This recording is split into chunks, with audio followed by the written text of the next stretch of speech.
On a suffocating August night in 1847, 9 armed men moved through the Louisiana swamp with torches blazing and rifles loaded. They were not ordinary men. These were plantation overseers, professional slave catchers, and experienced hunters who had spent years tracking both men and animals through this same wilderness. They knew every sound the swamp made at night. They knew how darkness moved in these marshes. They believed, with the confidence of men who had never been given serious reason to doubt, that nothing in these wetlands could surprise them. They were wrong. For 6 weeks, something had been hunting human beings in these swamps. Overseers found dead at the tree line, bodies dragged into dark water before dawn. No witnesses, no tracks that made sense. Only the unmistakable marks of a massive predator, puncture wounds, crushed bone, the terrible silence of something that killed without warning and vanished without trace. The men moved in tight formation, lanterns held high, rifles at the ready. Then the lead hunter stopped. He raised his fist. Everyone froze. Ahead, in a small clearing lit by a pale shaft of moonlight, sat a boy. Barefoot, thin, his clothing little more than worn rags, no older than 14. He sat cross-legged on the damp earth as though he had been waiting there for hours, with the patience of someone who had nowhere more important to be. And beside him, stretched along the ground like a living shadow, lay the largest black panther any of those men had ever seen. Not caged, not chained, not restrained in any way. The animal's body stretched nearly 7 feet from nose to tail. Its muscles shifted beneath its coat like dark water moving under ice. A tail the thickness of a man's forearm flicked once, twice, then went still. Golden eyes, half-lidded and entirely calm, watched the approaching men with the flat, unhurried attention of something that feared nothing alive. No one moved. No one spoke. The only sounds were the distant cry of a night bird and the slow, rhythmic breathing of the predator. Then the boy raised his eyes. He looked at 9 armed men the way a farmer looks at approaching weather, observing, calculating, entirely unafraid. "She won't hurt you," he said quietly. His voice was soft, almost gentle. He paused 1 beat. "Unless I ask her to." 3 of the 9 men stepped backward immediately. One raised his rifle with shaking hands. Another turned to run and stopped himself only by an act of tremendous will. The boy did not flinch. He reached out without looking away from the men and rested his hand on the panther's head.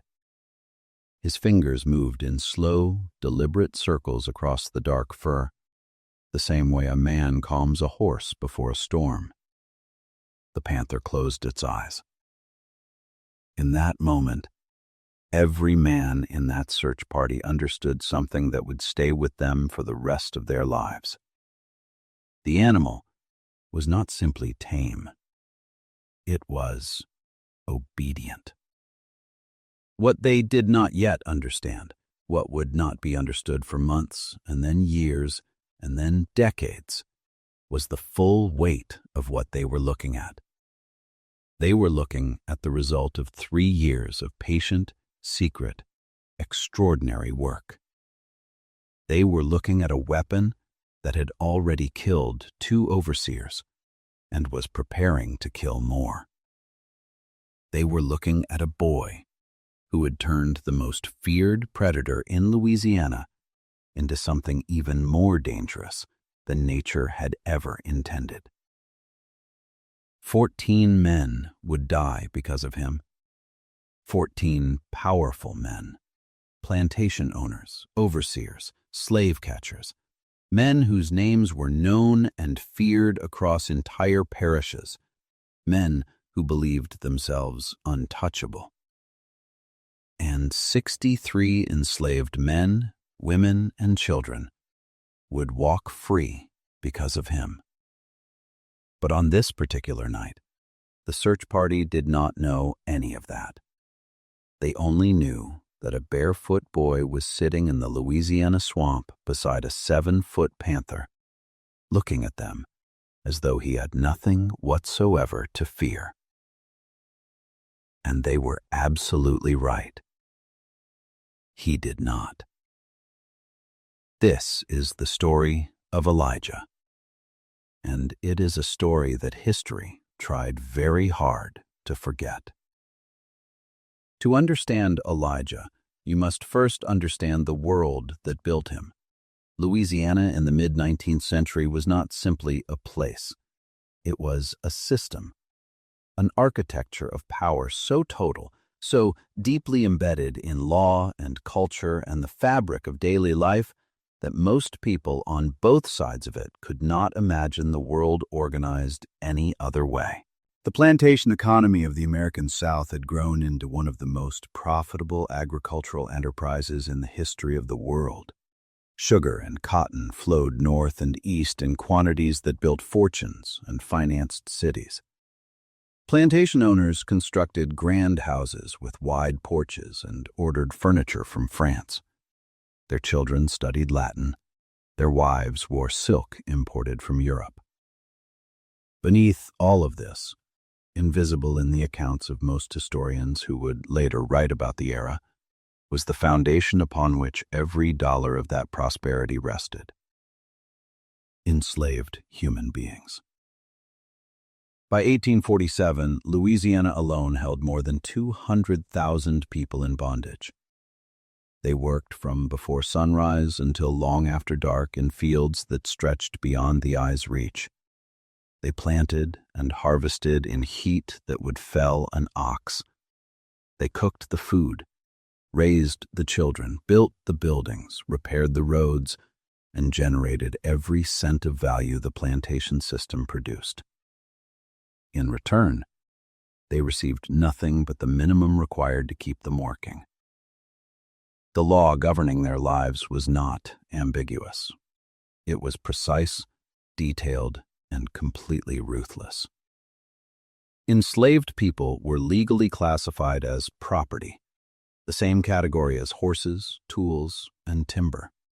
They could not own anything. They could not marry legally.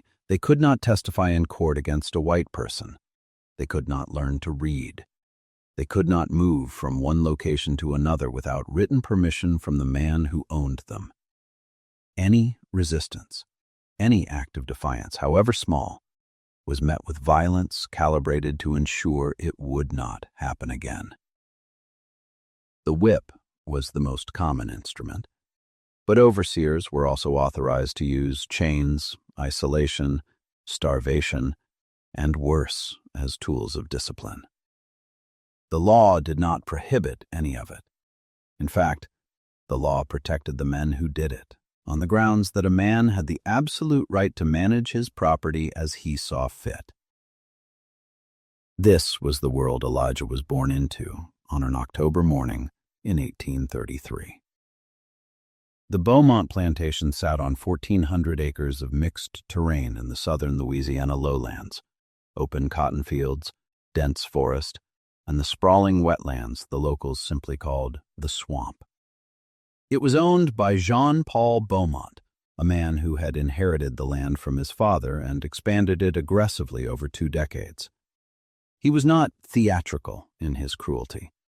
He did not take pleasure in suffering as entertainment. But he was absolute.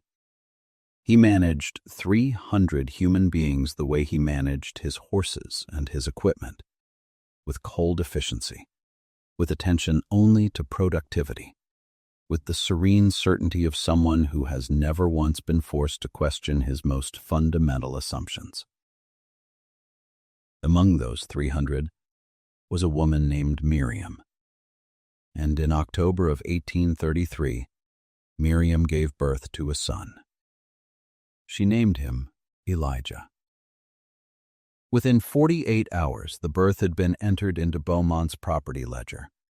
The entry read, "Male offspring, born October 14th, 1833. Mother, Miriam. Projected value at age 16, $700 to $900 pending physical development." He was 2 days old. He had already been assigned a dollar amount. He had already been designated as someone else's future prophet. This was the world Elijah entered. Not as a child born into a family with a future of his own making, but as an asset entered into a ledger, as potential labor, as property that would grow more valuable as it grew larger and stronger and more capable of work. Elijah's earliest memories were not of pain. They were of his father. Solomon was a large, quiet man who had been born on Beaumont, the same as Miriam, the same as his own parents before him. He worked as a general laborer, the jobs that broke other men's bodies by the time they reached 40. Heavy lifting, repair work, clearing land. Solomon was not broken. He had the kind of physical strength that drew attention, but it was his mind that made him unusual. He had taught himself an informal mathematics by counting harvest bales and measuring distances over years of careful observation. He could not read. No one on the plantation could, as it was strictly forbidden by Louisiana law. But he had a memory so precise that overseers sometimes used him as a living ledger, knowing Solomon could recall exact quantities from weeks or months in the past without error. This made him valuable. It also made him dangerous, because a man who understands numbers understands when he is being cheated. Solomon taught his son to watch the world the way he watched it, with patient, systematic attention, recording everything, acting on nothing until the picture was complete. He also taught Elijah the swamp, not because it was pleasant. The swamp was treacherous and full of things that killed without warning. But Solomon understood that the swamp was the one part of the plantation's territory that overseers genuinely feared. They would not go deep into it. They would not follow a man who knew it well. "The swamp is neutral," Solomon told him one evening when Elijah was perhaps 7 years old and frightened of a sound in the darkness beyond the tree line. "It treats everyone the same. It kills the men who do not respect it, and it hides the men who do." Elijah stored those words in the precise memory his father had given him. They would save his life 9 years later. The overseer who destroyed that world had a name: Claude Tessier. Tessier had been hired by Beaumont 3 years before the events of this story. He was 38, tall, with the posture of a man who was always looking slightly down at whoever he spoke to. He had managed plantations in 2 other states and brought with him a reputation for efficiency that Beaumont found attractive, and a reputation for cruelty that Beaumont chose not to examine too closely. Tessier had a simple philosophy. Fear was more efficient than reward. Under his management, workdays grew longer, rest periods shortened, quotas increased by nearly 1/3. Workers who failed to meet the quota were punished. Workers who met it received a quota slightly higher the following week. There was no winning. Solomon noticed something else about Tessier that most workers did not. The overseer was skimming from the plantation's records, adjusting ledger numbers, reporting lower harvest totals to Beaumont while pocketing the difference. A careful, modest theft, easy to miss unless you knew precisely what the numbers should be. Solomon knew. He was too wise to confront Tessier directly, too wise to report him to Beaumont. But Tessier with the instincts of a man accustomed to protecting his secrets, sensed that Solomon was aware of what he was doing. And Tessier could not afford that. In the summer of 1844, Solomon became ill. Suddenly, without warning, the plantation physician diagnosed swamp fever. By the 9th day, Solomon was dead. He was 34 years old. The official explanation was plausible. Fever outbreaks happened. No one was required to investigate further. No one did. But Elijah had sat beside his father in those final days. He had seen something on Solomon's face that was not the confusion of a sick man. It was the expression of someone who had already figured out exactly what had been done to him. Who understood. Who was making his peace with it before his body gave out. Elijah was 11 years old. He stood at his father's burial and watched Tessier at the edge of the gathered workers, the overseer's face composed in appropriate sorrow that never once reached his eyes. Elijah did not cry. He watched, and something settled inside him that would not move for the next 9 years. Not anger. Anger burns hot and fades. This was something colder, something patient, something that had learned from its father that the world must be completely understood before any part of it can be changed. 2 weeks after Solomon's burial, Elijah was sent into the outer swamp on trapline duty. He moved through the pre-dawn marsh with the practiced ease of someone who had been taught to read this terrain since childhood. Mist sat low between the cypress trees. Frogs called in short bursts across dark water. The air carried the smell of mud and rotting vegetation and the faint sweetness of night flowers. He was checking the 3rd trapline, 40 minutes' walk from the plantation boundary, when the swamp went quiet. Not the ordinary quietness of early morning. Something different. A sudden, total absence of sound, as if every creature in the vicinity had simultaneously decided to be still. Elijah stopped walking. He stood in knee-deep water between 2 cypress trunks and listened with the particular quality of attention his father had taught him. Not just hearing, but feeling the shape of the silence. Reading what it meant. Something large had moved here recently. He looked toward the left bank and saw the shape. A panther. A large female lying on her side at the base of a cypress tree, motionless. Her coat was nearly black in the dim light. The wounds on her flank told the story clearly. Deep lacerations from another large animal. Alligator. The mud around the roots was churned, evidence of a violent struggle she had not survived. Elijah stood beside her for a long moment. He was about to turn away when he heard the sound, very faint, coming from above. He looked up. The cypress trunk had a large hollow opening about 6 feet off the ground. Inside, pressed into the deepest shadow, was a small shape. 2 small golden eyes reflecting the pale morning light.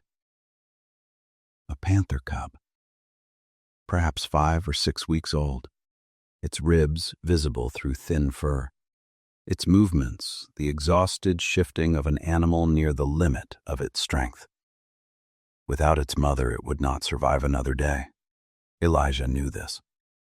He also knew that if he brought it back to the plantation, it would be killed for its skin. Or caged as a curiosity, which was a slower kind of death. He stood in the water for a long time. The cub made a sound, not quite a growl, not quite a cry, something between the two. The voice of something that understood its situation even if it could not name it. Elijah waded forward. "It's all right," he said softly. The cub hissed at him with whatever aggression it had left. He reached into the hollow, felt tiny claws rake across his hand, and lifted the animal out carefully, tucking it against his chest, wrapping it in the cloth he carried for collecting game. The cub's heart hammered against his ribs. So did his. He did not walk back toward the plantation.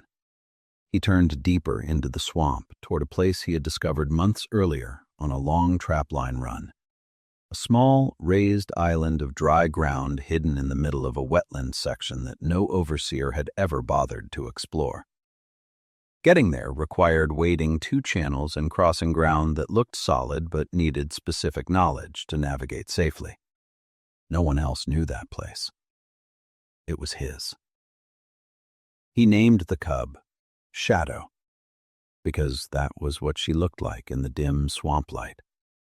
A shadow that breathed, a piece of darkness that moved. And in making this single decision on a gray spring morning, an 11-year-old boy set in motion something that would take 9 years to complete and would change the lives of 63 people who did not yet know he existed. The first weeks were nearly impossible. Shadow needed milk, real milk. And milk on the plantation was measured and tracked like any resource with monetary value. Stealing enough to keep the cub alive meant taking small amounts from multiple sources at moments when no one was watching. A few ounces from the dairy before the morning count, a cup from a container left briefly unattended, half a pint from a calf's feeding bucket while the cowhand was distracted 20 yards away. Each act was a risk. Getting caught stealing, even something as trivial as a small amount of milk, could mean a beating. Elijah accepted the risk without hesitation.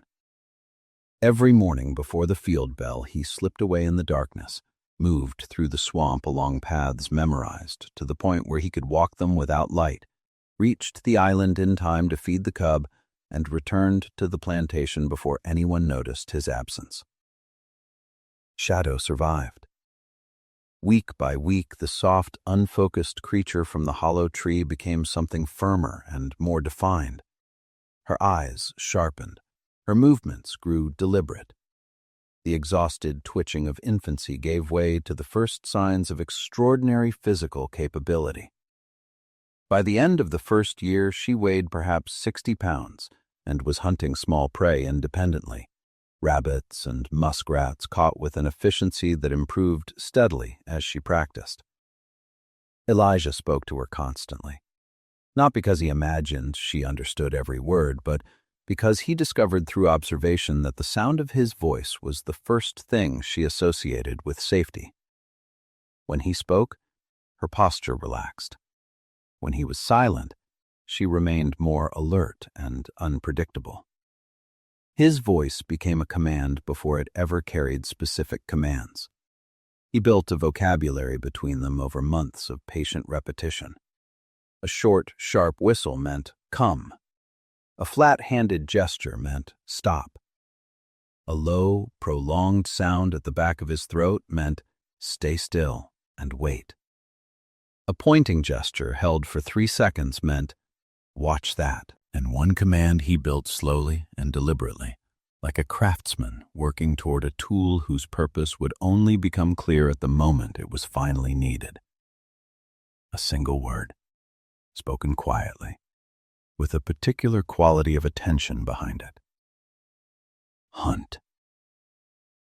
By the 3rd year, Shadow was fully grown, 7 feet from nose to tail, close to 140 pounds, capable of taking down prey significantly larger than herself with a combination of speed, precision, and the devastating force of her jaws.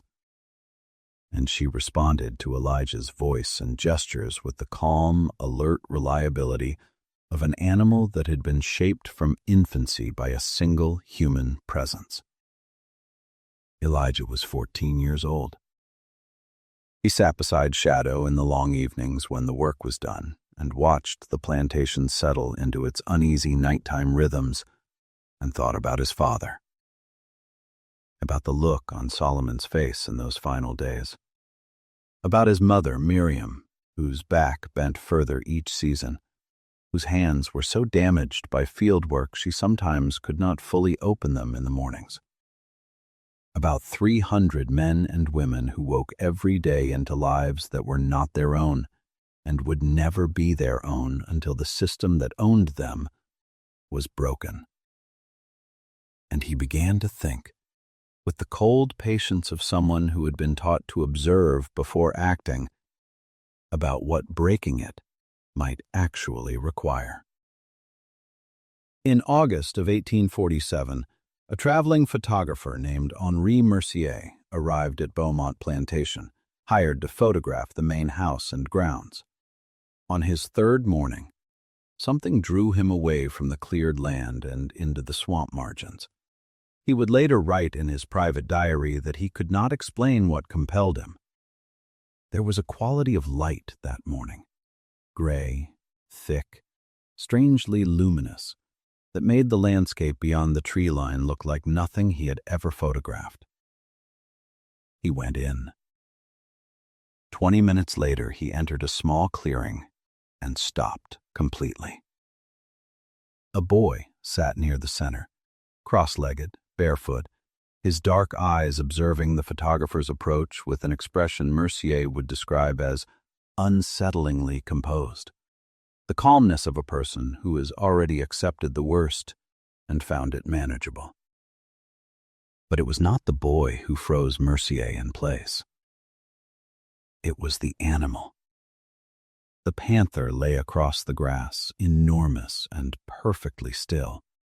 Its black coat absorbed the gray morning light as if made from the same material as shadows.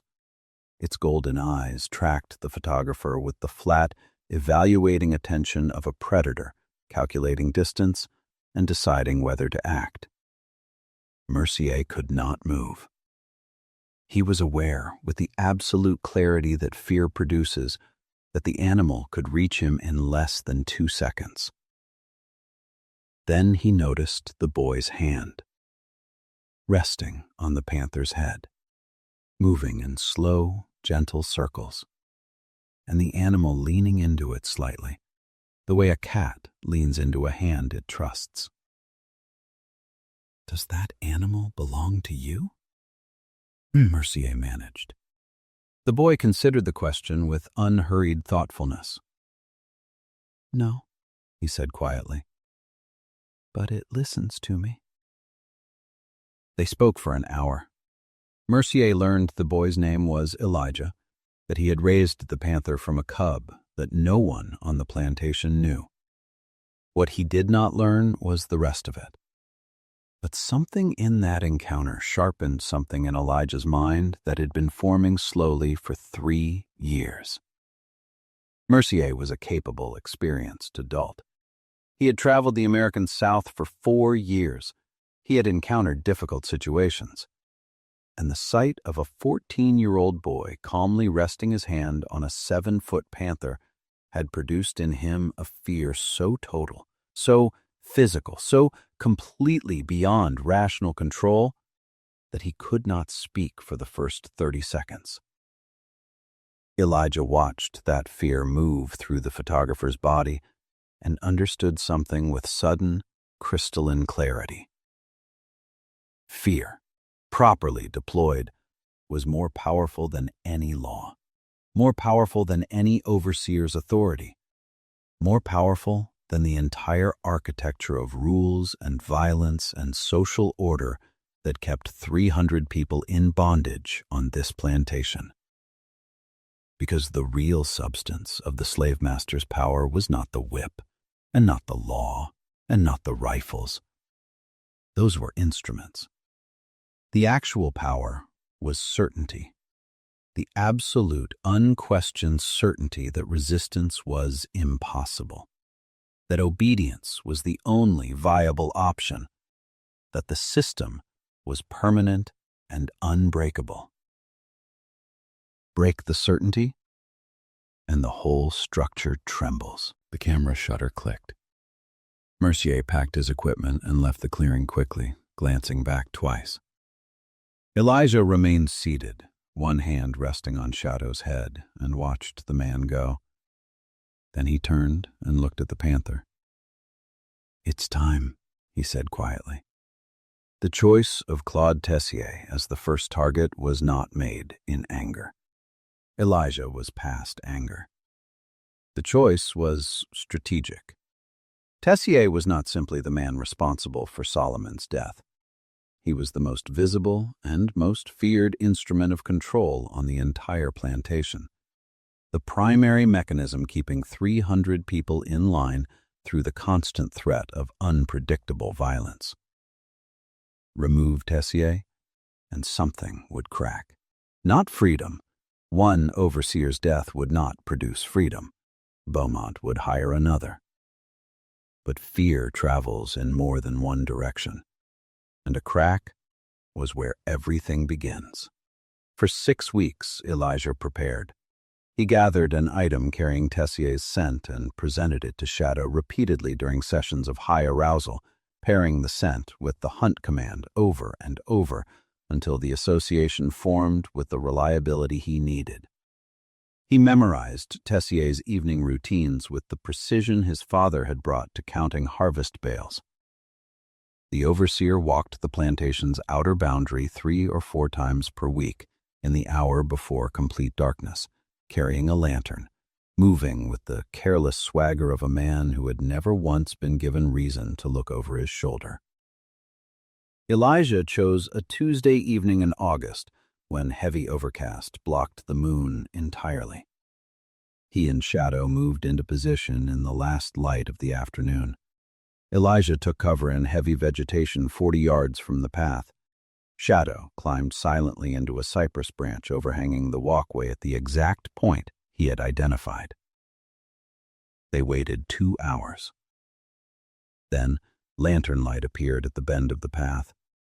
Tessier, moving in that characteristic way, weight slightly back, head up, the posture of a man who owns the ground beneath his feet. The light passed below Shadow's branch. Tessier did not look up. Elijah gave the command. One word, barely audible. What happened next took less than 2 seconds. A blur of black motion, a heavy impact. The lantern fell and went out. A sound, brief, strangled, cut off before it could develop, and then silence. Complete and total silence. Elijah gave the return whistle. Shadow appeared from the darkness, her eyes still blazing with predatory focus. He fed her from the pouch at his waist, keeping his hands steady, though his whole body was trembling. He had imagined this moment 1,000 times over 3 years.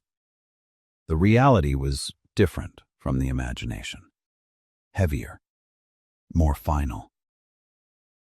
He did not feel the satisfaction he had expected to feel. He felt instead a terrifying clarity, the sense of having crossed a threshold that could not be uncrossed.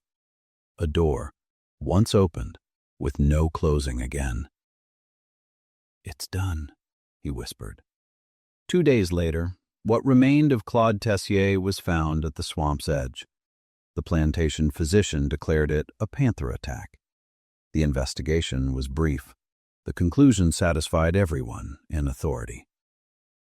But something changed on Beaumont Plantation in the days that followed.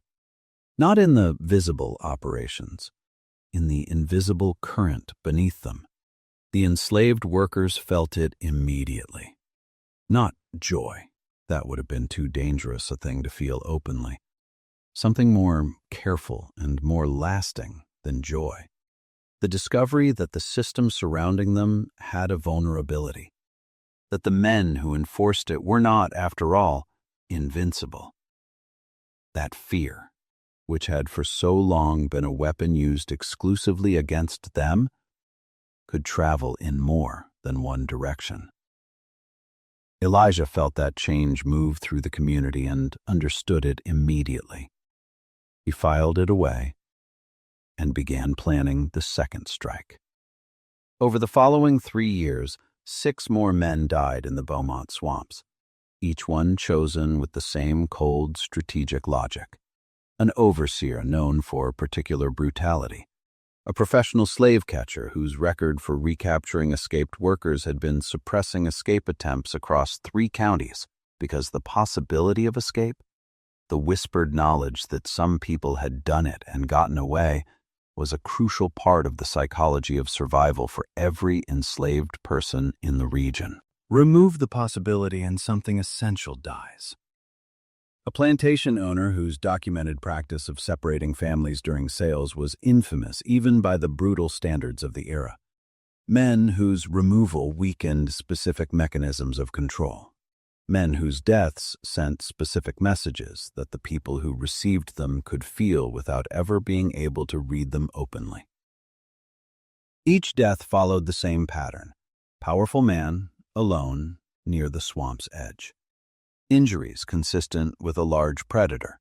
Brief investigation, same conclusion. By the 3rd death, regional newspapers had begun covering the story. One writer called it a phantom beast, an animal that appears from nowhere and vanishes without trace, responding to no bait, avoiding every trap, killing with a directed intelligence that ordinary animals do not possess. Professional hunters arrived from other parishes, bloodhounds trained for large predator tracking, coordinated drives through the densest sections of the marsh, elaborate systems of baited snares along the swamp's edge. They found nothing. Because Shadow's Island was beyond the reach of any search they organized, and because the man who knew exactly where she was spent those weeks walking alongside the hunters, guiding them with great skill through terrain he knew would yield nothing. He pointed out old tracks moving in the wrong direction. He suggested lines of approach that led hunters deepest into areas where they would become disoriented and return empty-handed. He was entirely professional about it. He expressed appropriate concern, showed appropriate frustration, asked the right questions, and listened carefully to the hunter's theories. At night, he returned to Shadow's Island and told her, in the quiet, private voice he used only when they were alone, what the hunters were planning and where they would be searching tomorrow. The irony was not lost on him. A boy who could not legally own property, who had no rights under any law in the state, who existed in the eyes of the legal system as livestock, was simultaneously the most effective intelligence operator in the region. He did not find it amusing. He found it clarifying. The people who held power were not more intelligent than the people they held in bondage. They were simply protected by a system that treated their intelligence as normal and everyone else's as irrelevant. Remove the protection, and the playing field looked entirely different. Between 1848 and 1852, alongside the targeted strikes, Elijah was constructing something more complex: a network. It operated through channels that enslaved communities across the South had developed over generations. Songs with encoded meanings, objects left in specific arrangements, gestures that carried information past overseers who were watching but not truly seeing. A communication system that existed in the spaces between permitted conversations, sustained by the collective intelligence of people whose survival depended on it. Elijah repurposed this for a specific purpose. He was identifying people, not everyone, not randomly. He was looking for men and women trusted by their communities who had demonstrated, in small ways, the capacity to keep a secret and act calmly under pressure. People spread across 4 plantations who could function as the nodes of something larger. Over years of careful work, he assembled something that functioned effectively as a command structure, a group of trusted individuals in communication with each other who understood, without being told, everything, that something large was being prepared. He was also building toward the final piece. Jean-Paul Beaumont. Not an overseer, not a neighboring owner. The man who owned the plantation itself. the man whose ownership made the entire structure of everything Elijah had been surviving possible. Beaumont was a widower with no direct heirs and a complicated estate structure that Elijah had spent 2 years carefully researching through the network, gathering fragments from workers who overheard conversations, from people who served in the main house and caught pieces of discussions held there. The picture that emerged was precise. Without Beaumont, there was no clear authority. His estate would enter a legal process lasting months. Multiple distant relatives would contest claims. Overseers would lose their chain of command. The legal status of every person on the plantation would sit in limbo during the dispute. Not freedom, but confusion. And in confusion, Elijah had learned movement was possible. He spent 1852 planning the escape with a level of detail extraordinary for any person in any circumstances. He mapped every route from Beaumont to the nearest reliable connection to the network that helped enslaved people travel north. He mapped patrol patterns, identified nights with heavy cloud cover, calculated time required to move 60 people through swamp terrain at night, accounting for elderly people and children. He prepared contingencies for everything that could go wrong. And in late summer of 1853, he made the final preparations.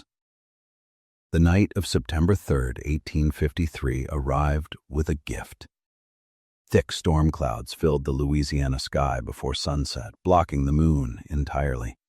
Thunder rolled in from the Gulf, distant but approaching. The air carried the charged electric quality of a serious storm assembling itself. Perfect darkness. Beaumont had announced a late inspection of the storage facilities at the marsh boundary, a routine task he preferred to conduct himself before peak harvest. He would travel with one lantern, alone. His overseers had been suggesting company for 2 years since the third death. Beaumont had declined every time with the stubborn confidence of a man who believed his position required visible fearlessness. This belief was what would kill him. Elijah had been in position for 3 hours before Beaumont emerged from the main house. He spent the afternoon in stillness beside Shadow, speaking to her in the low, continuous voice that kept her calm during extended waiting. Her training held. She was still with the focused, patient stillness of a predator that had learned waiting was part of the hunt. The clouds moved in completely. A lamp moved on the far side of the field. Beaumont, moving toward the storage sheds, moving toward the marsh boundary, moving toward the cypress he had marked with a knife scar 6 months ago. Elijah held the cloth with Beaumont's scent under Shadow's nose. She inhaled. Her muscles tightened. Her weight shifted forward. He waited until the lantern light passed the marked tree. He gave the command. The storm broke overhead at exactly that moment, thunder rolling across the swamp as if the sky itself was covering the sound of what was happening below it. It was over in seconds. Elijah stayed in the swamp until midnight. Then he returned to the plantation and lay down on his sleeping mat for the last time. Tomorrow, everything would begin moving. What followed Beaumont's death was exactly what Elijah had predicted. The body was discovered at dawn. The alarm moved through the plantation like fire. Messages went to Beaumont's attorney in the city, to distant relatives, to parish authorities. The physician arrived by midday. Panther attack. Same pattern as the others. What no one was prepared for was the administrative void. Beaumont had been, in every meaningful sense, the plantation. Without him, arguments erupted among the overseers about who was in charge. Legal questions arose immediately about the status of the property. Representatives of 2 different distant relatives arrived within days, each claiming authority over the estate. The attorneys were unclear. The parish authorities were uncertain. And in this fog of competing claims and absent authority, The routine functions of the plantation began to break down. Patrol schedules became irregular. Field bells rang late. The records that kept the daily operation functioning were suddenly no one's particular responsibility. For the workers, the change was felt immediately. The constant surveillance relaxed perceptibly. Overseers were distracted by legal questions rather than focused on managing labor. Through the network, a message moved from person to person across 4 plantations.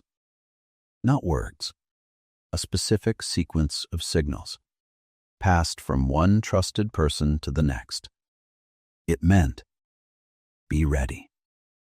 3 nights. The night of September 7th, 1853 was the darkest night of that month. At 3 hours after midnight, 63 people left the Beaumont plantation.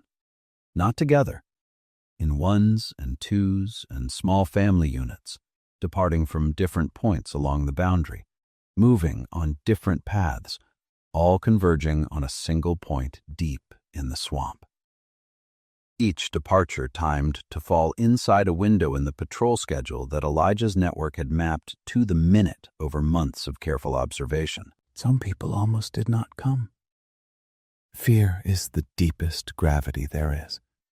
The fear of recapture, brutal punishment, or death pulled against everything else. 3 members of the network later described spending the hour before departure in complete paralysis, their bodies refusing what their minds had decided. They moved anyway, because something had shifted in the preceding months, slowly and then suddenly, the way everything important changes. They believed it was possible.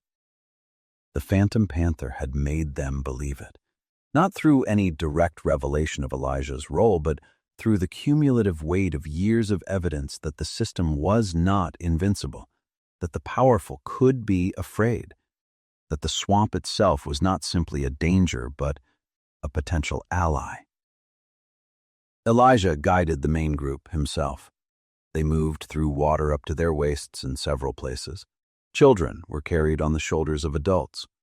Elderly members were supported by younger ones. When someone stumbled, hands appeared immediately to steady them.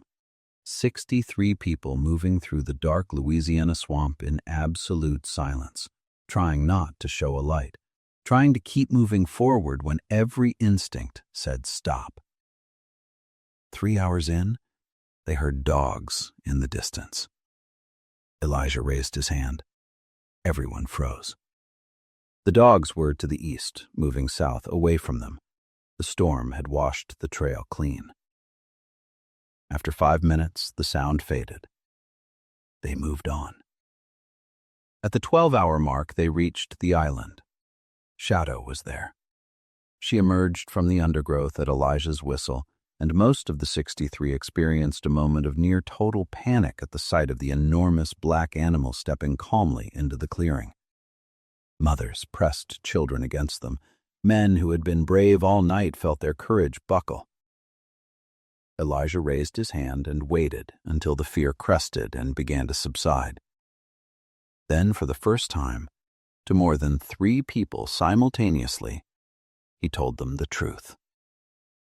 The cub in the hollow tree, the stolen milk, the 3 years of training, the targets chosen and why, the deaths, the network, everything leading to this night. He told them all of it. The silence that followed was absolute. Then, from somewhere in the group, a woman began to cry, not from sadness, from the kind of release that comes when something you have been carrying without knowing you were carrying it is suddenly and completely set down. Others followed. Elijah stood very still and let them. When it was quiet again, he spoke one more time. We have to keep moving. Dawn is 4 hours away. He knelt beside Shadow. He removed the leather collar from her neck, the training collar he had fashioned years ago from a piece of equipment strap, the symbol of everything that had made this possible. He held it in his hands for a moment. Then he looked at her. She stared back at him with those golden eyes, the same eyes he had seen in the hollow of a cypress tree on the morning after his father's burial. Barely 6 weeks old, alone, dying. "You are free," he said quietly. He turned away. Shadow remained at the edge of the clearing, watching the 63 people begin to move again into the swamp. Then, silently, without drama, she turned and walked in the other direction, into the darkness, into the wilderness that had hidden her for 9 years. They never saw her again. Here is what is true. There was a boy named Elijah who was born into a system that denied his humanity at every level, legally, socially, economically, physically.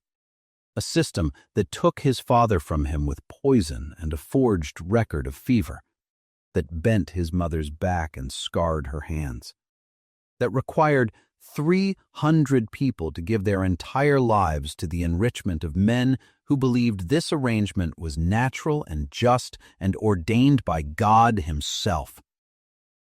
That boy found a dying cub in a hollow tree on the morning after his father's burial.